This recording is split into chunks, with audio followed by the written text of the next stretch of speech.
Hello बच्चों, स्वागत है आप सभी का बीके मैथ्स ग्रुप क्लासेस में।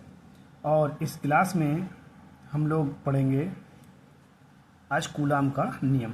ठीक है, तो अभी हमारी जो है फिजिक्स की क्लास शुरू हुई है। ठीक है, तो मतलब इसमें जो दूसरी प्लेलिस्ट है, देखिए इसमें जो हमारा चैनल है उस पर दो प्लेलिस्ट चल रही हैं आपकी। एक चल रही है मैथ्स क्लास 10th की और दूसरी जो है वो चल रही है क्लास 12th फिजिक्स। तो दूसरी वाली जो प्लेलिस्ट है उसमें आपको केवल फिजिक्स की ही वीडियो मिलेंगी और जो पहली प्लेलिस्ट है उसमें आपको मैथ्स की वीडियो मिलेंगी क्लास 10th डॉक्टर मनोहर। ठीक है, तो देखिए बच्चों, आज का जो हमारा टॉपिक है वो है कूलाम का नियम। ठीक है, कूलाम लॉ। तो कूलाम का नियम क्या होता है समझिएगा। कह रहे हैं कि फ्रांसीसी वैज्ञानिक चार्ल्स ऑगस्टिन डे कूलाम ने सन 1785 में दो बिंदु आवेशों के बीच लगने वाले वैद्युत बल के लिए एक नियम प्रतिपादित किया जिसे कूलाम का नियम कहते हैं। ठीक है, और कूलाम ने क्या बताया था अपने नियम में, उस चीज़ को समझिए। कहा था कि इस नियम के अनुसार, क्या कहा, इस नियम के अनुसार किन्हीं दो बिंदु आवेशों के बीच लगने वाले आकर्षण या प्रतिकर्षण बल दोनों आवेशों के गुणनफल के अनुक्रमानुपाती और उनके बीच की दूरी के वर्ग के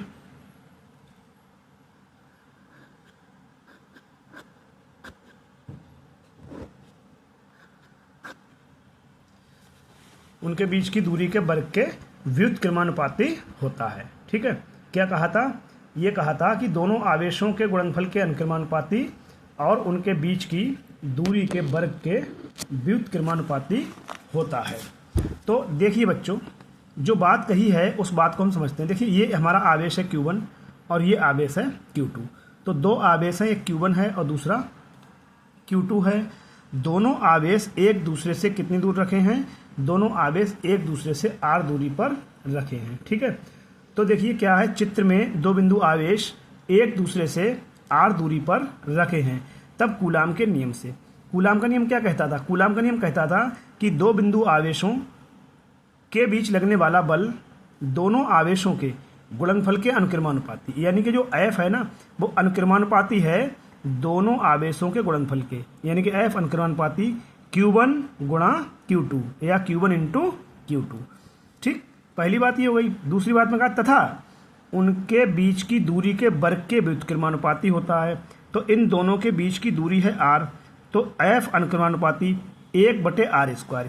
क्योंकि कहा है व्युत्क्रमानुपाती, और व्युत्क्रमानुपाती का मतलब होता है बटे में, तो और दूरी के वर्ग के, तो इसलिए 1/r²। ठीक है, ये हो गया। अब देखिए दोनों बातों को बच्चों मिलाएंगे, ध्यान से समझिए। दोनों बातों को मिलाने पर ये बात F अनुक्रमानुपाती Q1 Q2 और F अनुक्रमानुपाती 1/r²। तो जब दोनों बातों को मिलाओगे तो देखिए बच्चों, F यहाँ है और F ही यहाँ है, तो F आ जाएगा एक बार, अनुक्रमानुपाती आ जाएगा और यहाँ Q1 Q2 आ जाएगा ऊपर और बटे में क्या आ जाएगा r²। ठीक है, Q1 Q2 बटे r²। तो F बराबर हो जाएगा 1/4πε0 और Q1 Q2 बटे r²।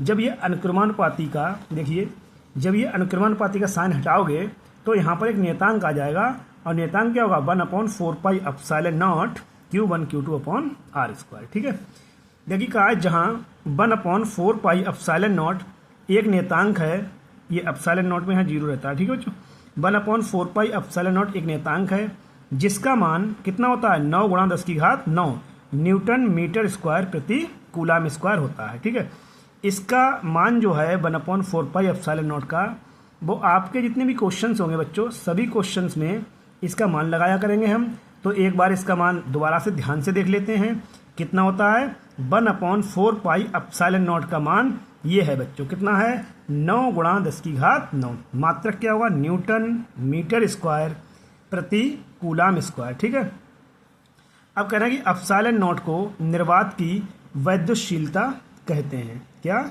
ε0 को निर्वात की वैद्युतशीलता कहते हैं। और ε0 का जो मान है वो भी बहुत इंपॉर्टेंट रहता है बच्चों। ε0 का मान 8.85 × 10⁻⁻12 कूलाम स्क्वायर प्रति न्यूटन मीटर स्क्वायर होता है। ठीक, देखिए आगे नोट, कह रहा है यदि दोनों आवेशों के मध्य वायु या निर्वात,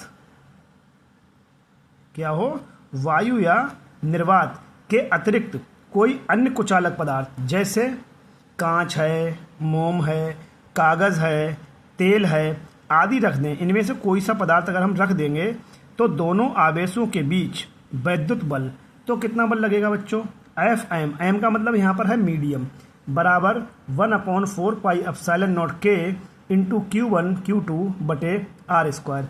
ये समीकरण नंबर हो गई हमारी 1। ठीक है, अब आगे देखिए, कह रहे हैं जहाँ के क्या है, ये जहाँ के जो है कुचालक पदार्थ का परावैद्युतांक है, जिसे अंग्रेजी में कहते हैं डाई इलेक्ट्रिक कॉन्स्टेंट। ठीक है, तो इसे परावैद्युतांक कहते हैं, तथा कुचालक पदार्थ को परावैद्युत यानी कि डाई इलेक्ट्रिक पदार्थ कहते हैं। ठीक है, क्या कहते हैं, परावैद्युत पदार्थ यानी कि डाई इलेक्ट्रिक सब्सटेंस कहते हैं।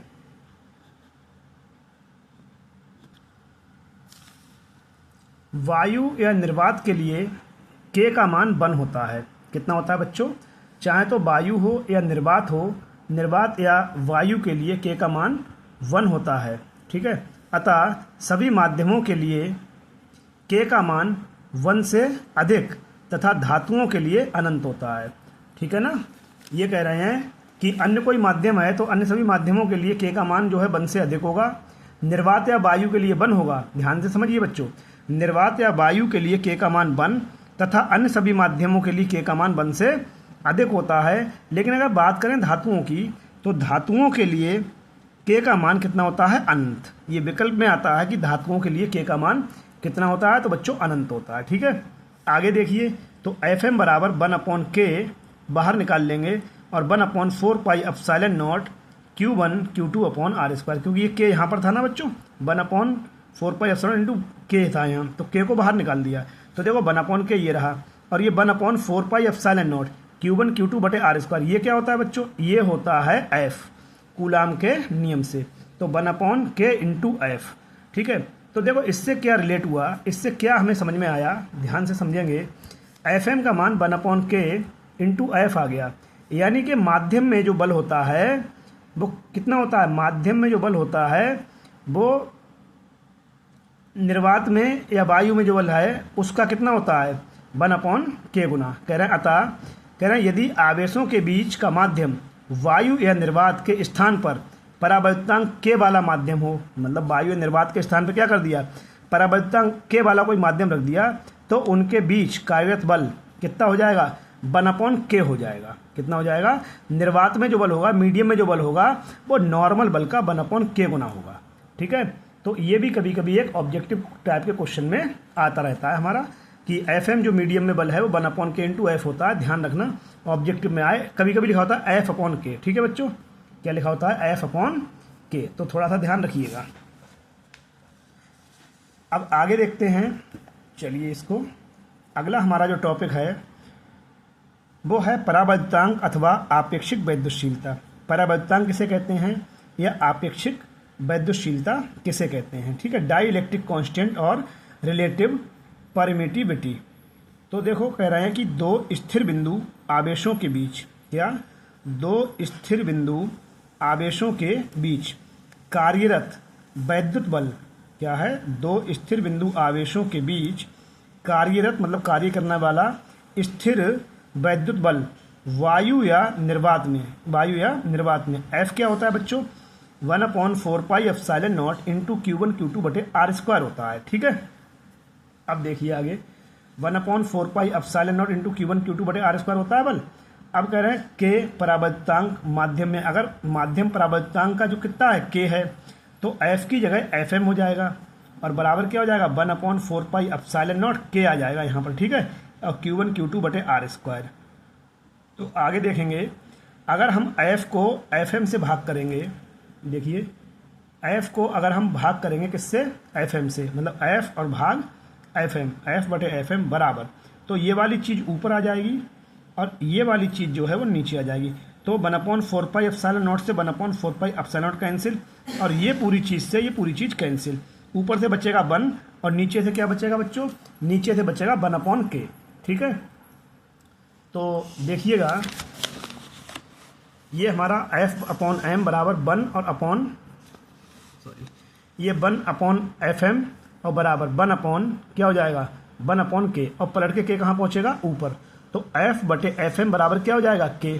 ठीक है, अब देखिए तिरछी गुणा करेंगे तो F और इसकी गुणा होगी इससे, तो यह K बराबर क्या हो जाएगा, K बराबर हो जाएगा आपका F/FM, K बराबर F/FM, या F बराबर K/FM हो जाएगा।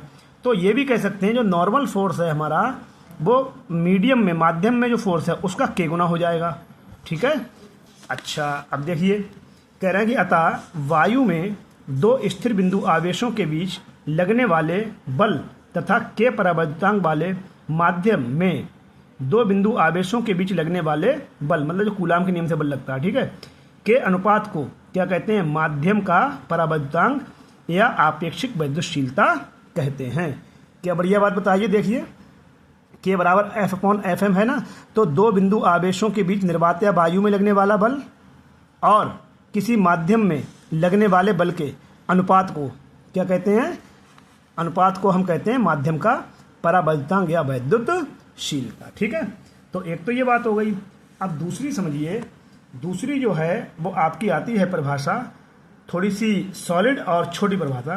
कह रहे किसी माध्यम की वैद्युतशीलता एप्सिलॉन तथा निर्वात की वैद्युतशीलता ε0 के अनुपात को उस माध्यम का परावैद्युतांक अथवा विशिष्ट परावैद्युकता अथवा सापेक्ष वैद्युतशीलता कहते हैं। क्या समझे बच्चों, एप्सिलॉन और ε0 के अनुपात को क्या कहते हैं, परावैद्युतांक या सापेक्ष वैद्युतशीलता कहते हैं। इसे K से या KR से प्रदर्शित करते हैं, या तो K से या KR से, दैट इज K या KR बराबर ε/ε0। एप्सिलॉन क्या है बच्चों, एप्सिलॉन है आपकी निर्वात की वैद्युतशीलता, सॉरी ये है वैद्युतशीलता, क्या है वैद्युतशीलता। ε0 क्या है, निर्वात की वैद्युतशीलता। और एप्सिलॉन और क्या है एप्सिलॉन और, एप्सिलॉन R है रिलेटिव परमिटिविटी यानी कि सापेक्ष वैद्युतशीलता। तो एप्सिलॉन R बराबर ε/ε0, यानी कि कहने का मतलब ये है कि वैद्युतशीलता और परावैद्युत, ये कह रहा है कि वैद्युतशीलता एप्सिलॉन और निर्वात की वैद्युतशीलता ε0 के अनुपात को क्या कहते हैं, हम कहते हैं माध्यम का परावैद्युतांक या वैद्युतशीलता। ठीक है, और या इसे हम कह सकते हैं एप्सिलॉन बराबर K × ε0, ये एप्सिलॉन है और इसकी सी गुणा क्या हो जाएगी K × एप्सिलॉन, या K मान लिया यहाँ, इसकी जगह K भी तो रख सकते हैं, तो K × ε0। ठीक है, ये ε0 थोड़ा सा बच्चों देखिए इस टाइप से बना के ऐसे बनाइएगा। ठीक है, आगे देखते हैं, कह रहे हैं कि परावैद्युतांक एक मात्रकहीन यानी कि विमाहीन राशि है, ना तो इसका कोई मात्रक है और ना ही इसकी कोई विमा होती है। ठीक है, और निर्वात या वायु के लिए K बराबर कितना होता है 1, निर्वात या वायु के लिए K का मान 1 होता है। परावैद्युत माध्यम के लिए K जो है 1 से, मतलब 1 जो है छोटा है K से, यानी K का मान 1 से बड़ा होता है लेकिन अनंत से छोटा होता है। मतलब कहने का ये है कि परावैद्युत पदार्थों के लिए जो K का मान है वो 1 और अनंत के बीच में रहता है, 1 से लेके अनंत तक होता है। ठीक है बच्चों, धातुओं के लिए जो परावैद्युतांक है वो कितना होता है, वो इन्फिनिटी होता है, मतलब अनंत होता है। ठीक है, नेक्स्ट हमारा टॉपिक शुरू होगा कूलाम के नियम का महत्व। ठीक है, importance of coulombs law, importance of coulombs law, ये शुरू करते हैं हम। ठीक है,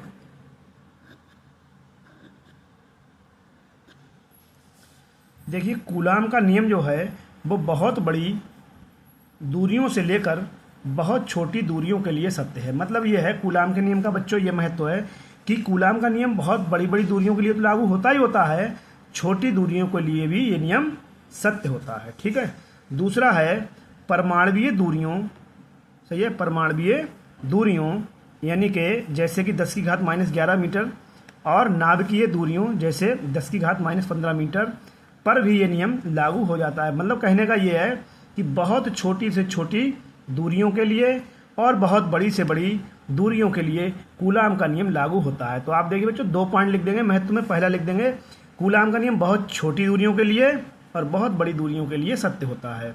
दूसरा लिख देंगे परमाणवीय दूरियां जैसे कि 10⁻11 मीटर और नाभिकीय दूरियां जैसे कि 10⁻15 15 मीटर। तो नाभिकीय और परमाणुवीय जो दूरियां हैं, यानी कि बहुत जो सूक्ष्म दूरियां हैं, उनके लिए भी कूलाम का नियम लागू होता है। ठीक, दैट इज क्लियर। अब देखते हैं कूलाम के नियम का सदिश स्वरूप। ठीक है, vector form of coulombs law. तो देखिए बच्चों क्या करेंगे, आपने ये एक्स एक्सिस बनाया, ये वाई एक्सिस और ये जेड एक्सिस। ठीक है, तो ये ए बी जो है कोई हमारा एक पोजीशन वेक्टर है। ठीक है, तो यहाँ ओरिजिन से पॉइंट ए तक की डिस्टेंस जो है हमारी वो r1 वेक्टर है, और यहाँ से जो बी पॉइंट है वहाँ तक की डिस्टेंस r2 वेक्टर है। ठीक है, ए से बी की ओर जो डायरेक्शन है वो r12 वेक्टर है, और बी से ए की ओर जो पोजीशन वेक्टर है वो r21 वेक्टर है। ठीक है बच्चों, मतलब बिंदु बी की ओर जो बल लग रहा है ए से बी की ओर वो F12 वेक्टर है, और बी से ए की ओर लगने वाला बल F12 वेक्टर है।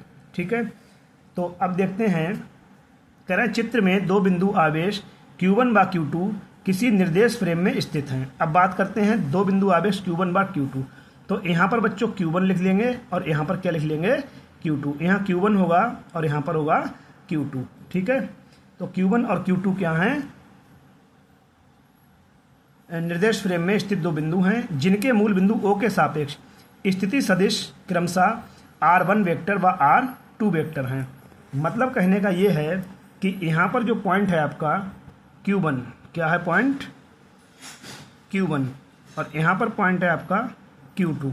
सॉरी, जो बिंदु आवेश है यहाँ Q1 रखा है, यहाँ Q2 रखा है।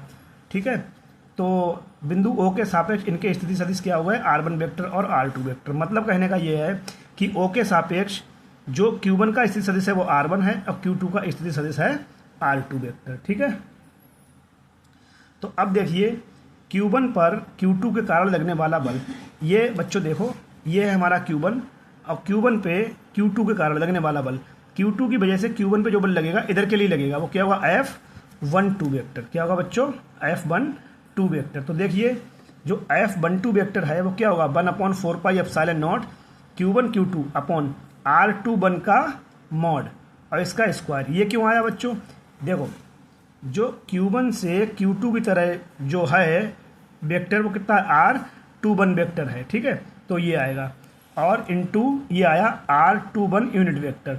इसका मतलब क्या है, ये रेडियल वेक्टर है, ये 2 बता रहा है डायरेक्शन, यानी कि 2 से 1 की ओर इसकी डायरेक्शन है। ठीक है, फिर देखते हैं आवेश Q2 पर आवेश Q1 के कारण लगने वाला बल।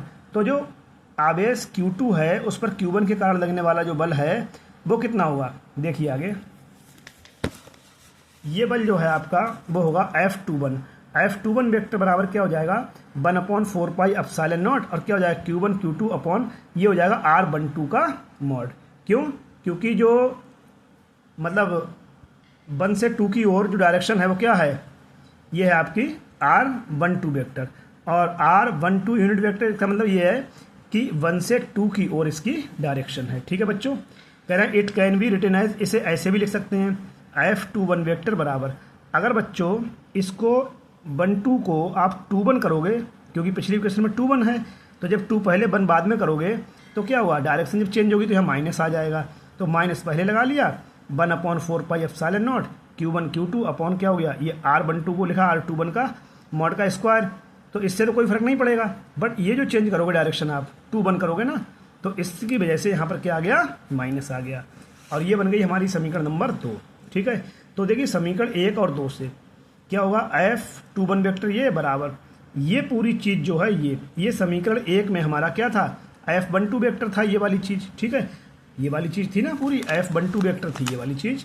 अब यहाँ माइनस लगाया तो माइनस पर ही लगा रहेगा, तो यानी कि F21 वेक्टर यानी कि दूसरे आवेश पर पहले के कारण लगने वाला बल बराबर है पहले आवेश पर दूसरे आवेश के कारण लगने वाले बल के, लेकिन माइनस आ रहा है, इसका मतलब विपरीत दिशा में। ठीक है, तो मतलब पहला और दूसरा दोनों बल बराबर हैं किंतु विपरीत दिशा में लग रहे हैं, माइनस चिन्ह ये बताता है। इससे क्या स्पष्ट होता है, इससे स्पष्ट होता है कि ये जो बल हैं वो क्रिया प्रतिक्रिया के नियम का पालन कर रहे हैं, अर्थात न्यूटन के तीसरे नियम का पालन कर रहे हैं। तो देखिए कह रहे हैं अतः किन्हीं दो स्थिर बिंदु आवेशों द्वारा एक दूसरे पर लगाया गया बल परिमाण में बराबर किंतु दिशा में विपरीत होते हैं। इस प्रकार से स्पष्ट है कि कूलाम का जो नियम है वो न्यूटन के गति के तृतीय नियम का पालन करता है। ठीक है, किसका? न्यूटन के गति के तीसरे नियम का पालन करता है।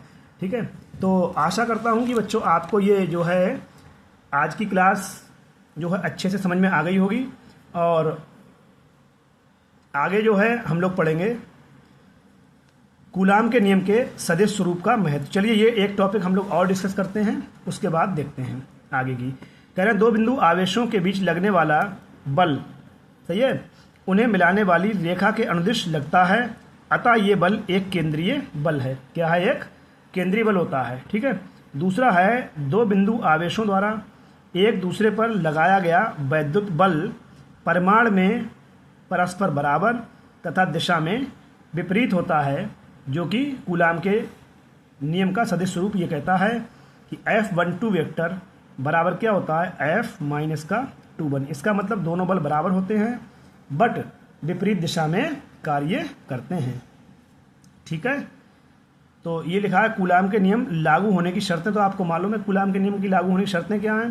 कूलाम का नियम बहुत छोटी दूरियों पर लागू होता है और बड़ी से बड़ी दूरियों पर भी कूलाम का नियम लागू होता है। ठीक है, तो आशा करता हूँ कि बच्चों आज की जो क्लास है वो आपको अच्छे से समझ में आ गई होगी, और आप लोग जो हैं वीडियो को देख के और इसको सुन लें, और रोक रोक के जो है इसको आप लोग देख सकते हैं।